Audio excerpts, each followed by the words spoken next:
Hey everyone, Santa Victoria Whitfield here. Let's talk about I'm back with Nettie.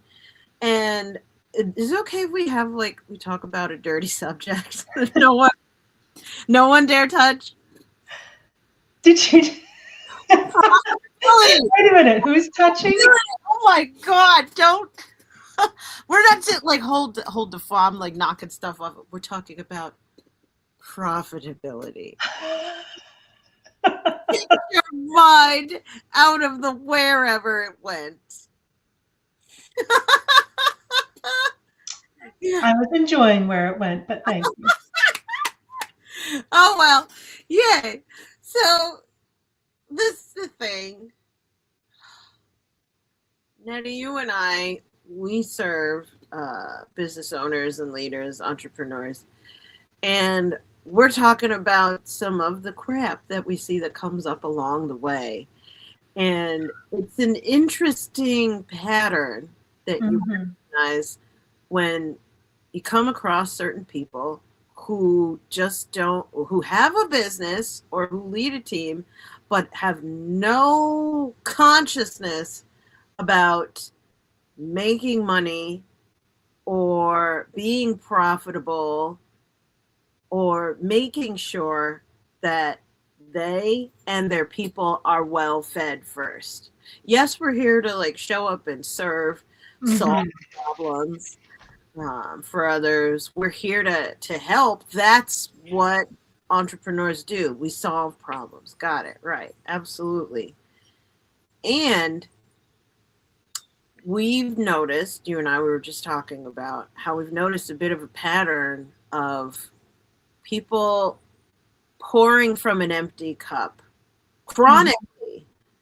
And it, how you do anything is how you do everything. So it shows up in their business as undercharging, overgiving, um, doing more than what they're paid for, or like sacrificing themselves in order to show up and serve others. Like this is what we're talking about when we're saying starving your business. Usually when we say starving, we think of starving yourself, your body, Mm-hmm. like an anorexic thing, and sending love to those who are struggling with that illness. Um, that we want to bring that awareness as an imbalanced mindset and approach, not only for to the body but also to business. Is that correct? Yeah, I really think that starving is the right word here to use because, as we're going to talk about in our conversation here today, your business needs to be nourished with good, healthy resources, with good, healthy nutrients. And so when you are not putting those good, healthy nutrients into your business, you are actually starving your business. And what do those nutrients look like? Your business needs cash flow. Your business needs time. Your business needs quality resources. Like we need to move away from the fast food diet as a way to grow your business. Like it might be tasty in the moment, but it's not sustainable long term. So you can be malnourished and overweight, and that is a possibility in your business. You could be malnourished, you could be starving and overweight. And we want to make sure that that is not happening for the people that are here listening to this conversation today. We want to talk about how you can move away from that way of doing things and really feed your business good, nutritious food. So I'm Nettie Owens. And I'm so glad you're here in this conversation today with me and with Victoria. I've been doing this kind of work both in my own company as a professional organizer first, and now as a executive coach focused on productivity and accountability and planning for well over 20 years. And I'm excited to be able to come every week to you and have these conversations so that we can get some of the stuff that's kind of just happening out and solve these problems, because I love to solve problems. So welcome to the conversation. And Victoria, tell us a little bit about you. For sure. I'm Sensei Victoria Whitfield, and I'm here because today is my birthday. It's such a good birthday too. Yes, yeah, we're doing a decade today. Um, in She is addition, not 10. Okay, folks, she is not 10. More than one decade.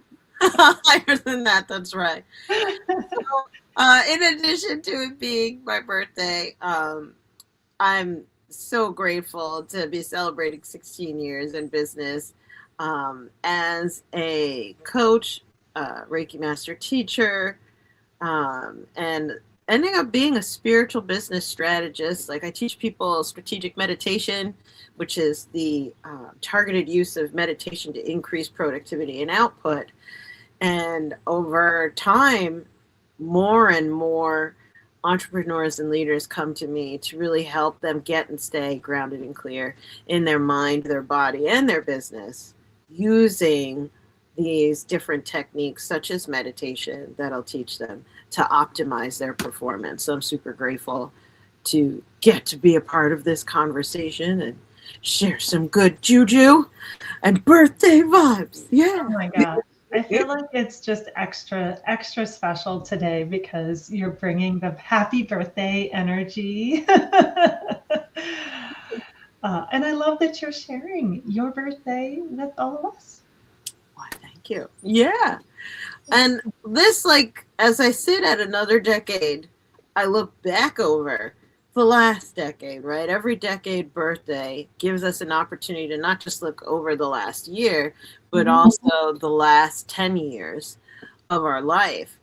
And some of the things that I've picked up over the last decade of my life is the importance of moving on from people pleasing. Mm. That, like, an awareness of how I, as a woman, have been raised to orient to people please to survive, to feed others first, Mm-hmm. and then figure it out afterward. Notice not mentioning about me eating, Right. but figure it out in general. And as I was saying before, how you do anything is how you do everything. So when we come with this mindset of people pleasing in order to survive, because as long as everybody else is good, then I'm good. Right. That's the empath's dysfunction, dysfunctional approach to living life. Bringing that up, coming from my personal life and upbringing, living as a people pleaser, and now moving into being in recovery from living as a people pleaser. Or notice how that comes up in my business, especially participating in, forgive me, the coaching industry. Mm-hmm. Coming together in groups, women's networking groups, group coaching, events, and experiences, the rah rah shish boom ba of we're all going and doing this, or celebrate so and so and shake your pom poms for them over there. But when it comes to you, have nothing to say, or certainly pass the mic, dodge the spotlight, because it's about rah rah shish boom ba, people pleasing all others except for myself. When I think of the earlier years when I was in business, I was orienting in a beautiful way, beautiful yet vulnerable way of always showing up to serve. Mm. There's light and dark in everything. That's what the secret of the Tao, right? There's light and dark in everything. So the bright, the innocence, the beauty in always showing up to serve is that I'm there to help and add value, and I do, and everyone around me is, I always leave them better than I found them, right? And I can feel in the energy that there are people at home right now listening, watching, really, yeah, that's me. And if that's you, my story is your story. What also happens, the dark side of that is everybody else ends up better and I end up the same or worse, right? Mm. So it ends up being at my own expense or forgetting to have my own offer or my own point of view or to take up space. I used to have shame around being seen or offering what I have to say, not just my sales offer, like to close sales. We certainly talk about that because I used to have shame around Mhm. selling and speaking about money or charging for what I do. The first 7 months of my business, I didn't even allow people to pay me whatsoever Oh. because I would just be like, no, no, no, no. I'm here for the experience. I'm not here for the money. It's like, what are you doing? Mm. Right. Is this a business or a hobby? Um, and so because of that, I'm here to please others. I'm here to please others. If it's coming from that mindset of survival, pleasing others to survive, it's coming from a wound, past trauma, perhaps, where Mhm. that's how you learned to operate socially well, is to make sure all of the volatile people, potentially volatile people around you are good. And then you can just exist if you ever achieve that state of everyone else. But don't ever consider what you need. You don't give yourself time. I wouldn't give myself time to consider what my needs were, and Mhm. certainly wouldn't give myself even words to communicate what that was, because communicating my needs was what I thought made me dangerous to Mhm. others.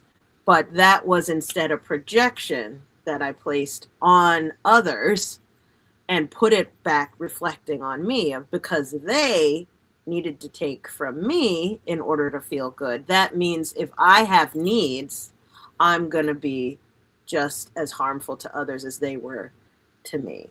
Yeah. Mm. Does that make sense? Or Yeah, yeah. I mean, certainly hearing it from that survival perspective of taking, you're putting that identity onto yourself, the people who have been taking from you. And so then it becomes harmful to take time for yourself. And that's it. Like if we look at time and being a people pleaser and making sure that everybody else's needs are met and yours are not, means that there's no time for you in the schedule, in the week, in the space. But when you bring a business into that, now by extension, your business also gets no time in order for it to grow. And if we look at resources, if we're always giving the resources to others, then there's no resources for us or resources for our business. And lastly, if we're talking about money, then we are not upsetting people by asking for money. We're not putting money into the business and because we don't want to rock that boat. Oh, if I ask for more than this, they're going to be unhappy, and then it's going to create this situation. But you're in business, right? And so when we bring that into the equation, now we don't have a sustainable situation because of this framework of people pleasing that's getting to overshadow how you're doing work in your business, because it's not just you anymore. It's this business that's coming alongside that is like lockstep attached to you. So the things that are in your space and your mindset are going to affect your business as well. mm-hmm. Oh, 100%. And so layering even on top of that, so okay, we have the self and we have the business. Well, we layer on top of that storytelling, how the story that we tell ourselves about ourselves Mm-hmm. really is how we create it and shape our reality. So my, like, again, reaching, I'm glad I'm wearing black today. I'm like, I represent the shadow. So reaching into my dark side, what I would tell myself is a story of nobility, of okay, it is noble to starve. It's admirable that I'm given this at the deepest discount, and because I care about you and I want to make sure you are good. Or Mm-hmm. I would tell myself a story of martyrdom, nobility, humility, and I'm being selfless, and by or even being reasonable. Like, let me have a reasonable price for how much I charge an hour. Yeah. Let me not get too big for my britches. Let me not charge in a way that's rude. Um, this I'm ready to be rude. I'm ready to be bigger than my britches. I'm ready to be, ignoble. I don't know. Um, Yeah, give me that scarlet letter, baby. Yeah. yeah, absolutely. Taking up more space, being more visible, breaking the rules, breaking the paradigms, because the businesses that succeed, they do things differently. And even though what you've seen, heard around you, your people, your community, etc., have said, stay small, don't take up too much space, whatever that message is that you've heard, um, it's time to break free of that. And for me, it was about frugality.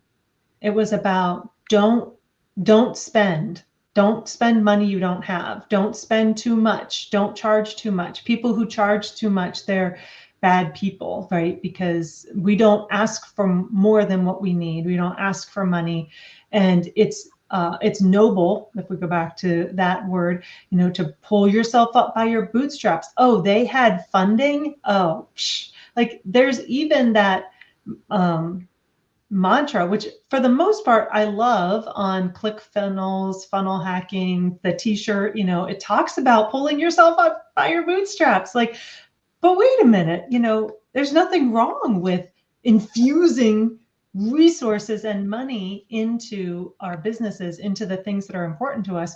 We do that in other places, right? We do not expect a child, a baby, to figure it out. Oh, you know what? It would be better if you just figured out how to feed yourself. You go do that. Like, oh, I'm supposed to breastfeed you, but never mind. You go, you can't crawl yet. But wouldn't it be more noble if you just figured out how to feed yourself? And we take this, like, we would never say that. We would never say that. But yet it's almost the same that we're doing to our business, and we are starving it. We're not giving it the nutrition it needs, and we are expecting ourselves to know what to do and our businesses to figure themselves out, even though we've never done this before. You know, there are I would say that the reality is most people in business have never been in business before they started a business. They might have been in corporate, they might have come out of college, or they might have worked for somebody else. But it is a totally different situation when you are sitting at the topmost seat, making the decisions and trying to run your company. And you need to be thoughtful about making sure that it has the nutrition it needs to operate. Um, I'm reminded of a couple years back, I started the mentor community, and I had this idea that I was going to just become viral um, about this community, like right out of the gates. And I mapped it all out on a spreadsheet about how I was going to make thousands of dollars, like $30,000 a month on subscriptions. And I was going to grow exponentially through people sharing this opportunity. And the way I was going to do this was to charge $1 a month for the membership. And then I was going to just deliver at this like maximum level of, a really vibrant community, meetups, a place to network and share and everything like that for $12 a year, right? And I remember telling you about this, Victoria. I'm pretty sure you laughed out loud, but I was so determined. I'm like, this is it. This is what I'm going to do. It was past failures that had gotten in my mind that no one was going to pay me more than $1 to do this important work, and that if it was a just dollar, people would say yes without even thinking about it. And so I wouldn't have to have the uncomfortable situation of, helping people understand the value of putting their money into this particular program.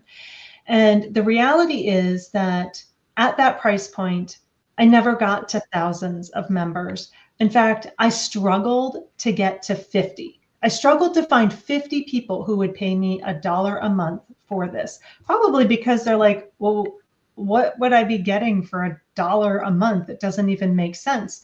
I was 100% starving this particular offering. And I eventually had to let it go because it was so undernourished that, it couldn't function anymore. One of the biggest aha moments in doing this was after just, I think, the first month when I received that dollar payment from folks. And then I looked and Stripe had taken out their 30 cents for a credit card transaction, plus the 2 to 3% or whatever it is for the credit card transaction. So, I was getting nothing basically for my $1 a month.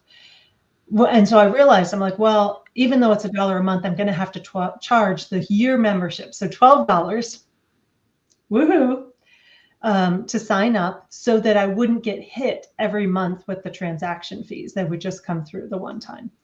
Wow. And Victoria, I remember having a conversation with, I would be a good fit in my community over Facebook Messenger, convincing them to join. And they said, I can't afford it. And then I realized I was going into sort of the salesperson mode to share the value of it.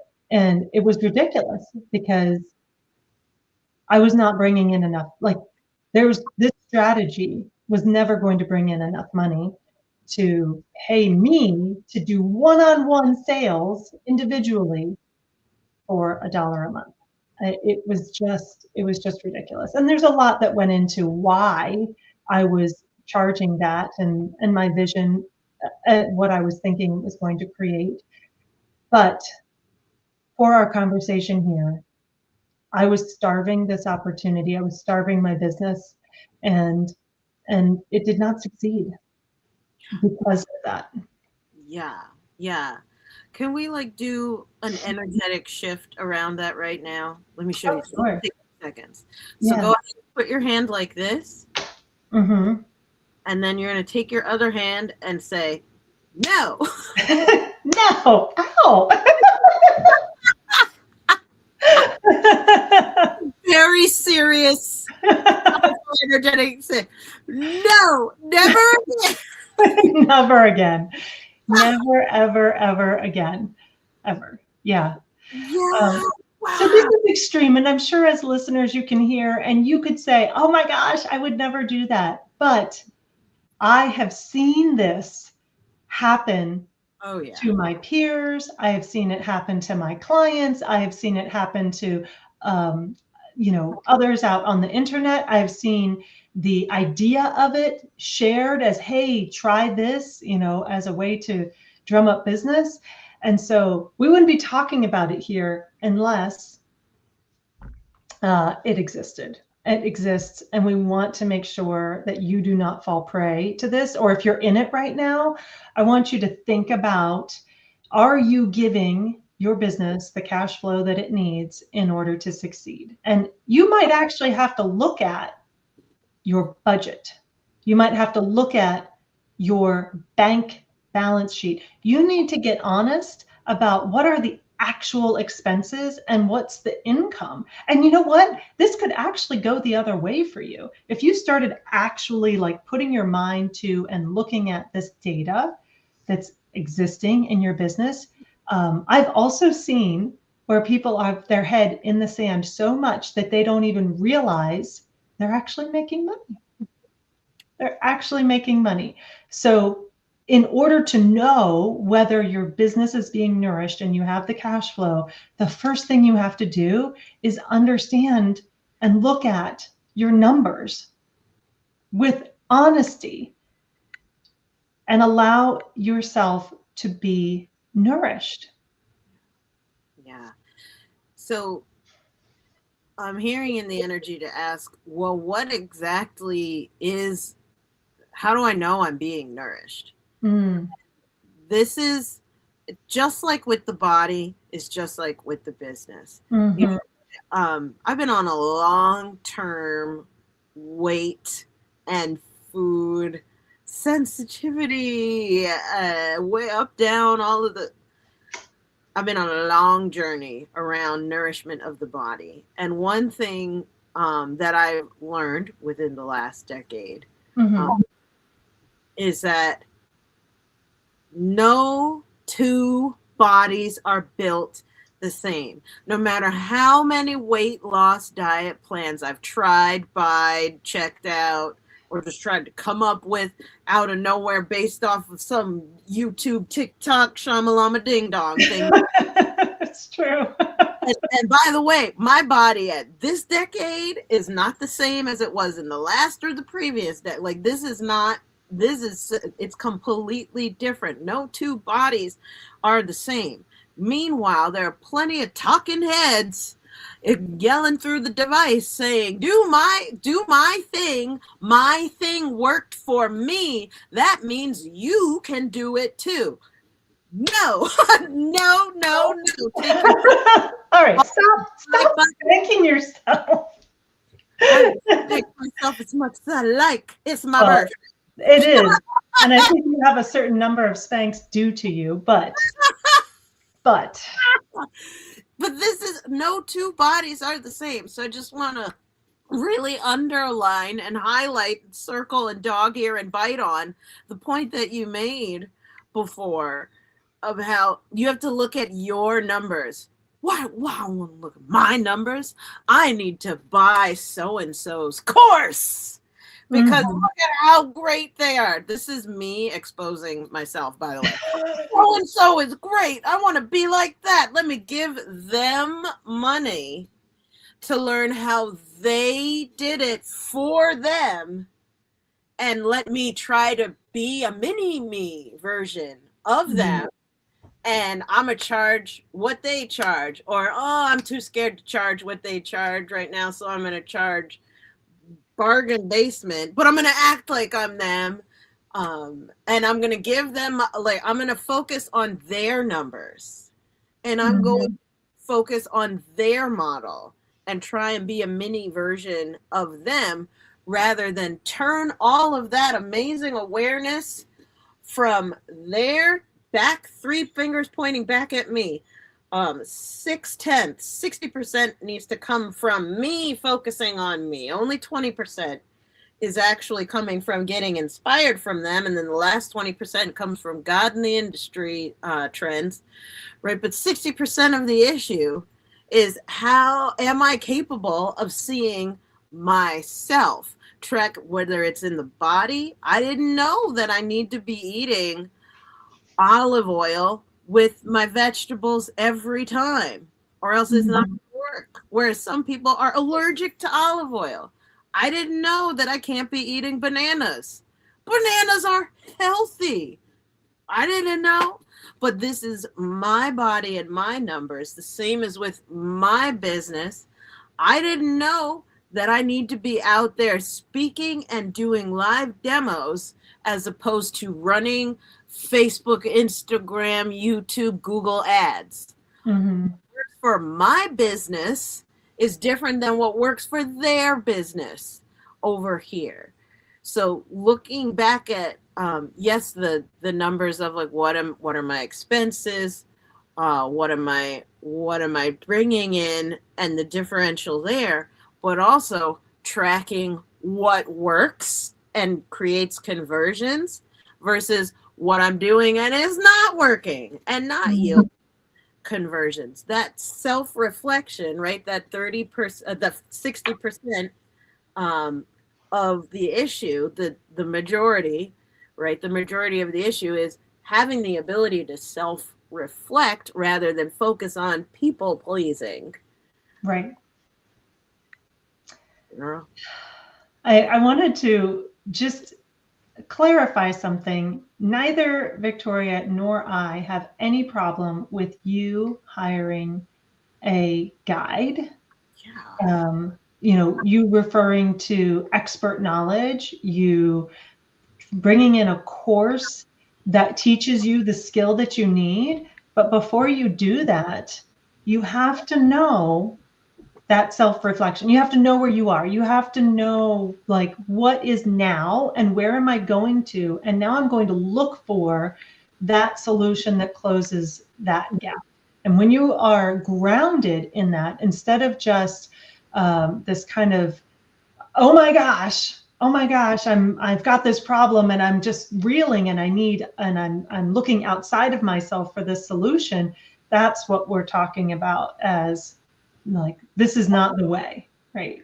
Yeah. And for me, one of the ways that I've really helped myself to figure out um, either when that's happening or ground in my own understanding and look at and do the self-reflection was two ways. One was working with Victoria and learning strategic meditation so that I can use it as that inner compass, that North Star to help me understand where am I now and what do I need, and really tune into myself, my body, and my business. And the other is through a methodology that I've created. It's the Momentum Strategic Planning System that, again, allows me to ask those questions. What's working? What are my strengths? Where do I want to go? And how do I pull all of that together to make a plan that's designed for me and my business? And ensures that, again, we come back to this idea of being nourished, that I'm giving it the time that it needs, that I'm not putting my business needs, my business generation needs for getting leads on the back burner, that I'm not underpricing, that I'm not picking the cheapest possible resources to use in my business, like going to the dollar store for the kinds of resources that I'm going to use to build my business, right? We want quality over quantity because that is what's going to help me, you succeed. Yeah. I agree with you. When I say I feel you're the best in the industry, I'm not joking. Like that, I'm so blessed to get to, like, we support each other. You help me with tracking because I'm a big vision gal. Mm. That's the way God made me. That's my strengths. And you are a data and tracking goddess. Give me all the numbers. So that helps me to realize, oh yeah, and remember, I'm so great at going forward that I forget what's behind, and the things that worked behind. Mm-hmm. Your rear view vision technique is so potent for that. You and your spreadsheets. Oh I my do love gosh. a good spreadsheet. You're so good with that. You and also my Sonia, the two of you keep me grounded in, like, okay, I know my data. I know my data. But here's the thing. There may be people watching right now who, okay, you're a big vision person like myself, Mm-hmm. or you may be more detail, like hyper detail oriented, so you kind of Mm-hmm. can't see the forest for the trees, Yep. more like Nettie. Mm-hmm. We understand where you're coming from. And so if you need help, like if you would love our help with that, go ahead and comment connect below, and we will connect with you in a DM on LinkedIn in particular. We will find you on LinkedIn and send a three-way DM so that we can connect to see how we could help with getting you more balanced, ensuring that you are nourishing yourself and your business, though. Like bring in like what does that look like uniquely for you? If you want our help with that, we got your back. Oh my gosh, I'm looking forward to connecting with you. If this is the challenge that you're facing, or has been in the past, and you just like some, another perspective on it, then please do comment, connect below, and we will connect and go from there. So we've been doing these weekly, and we plan to continue.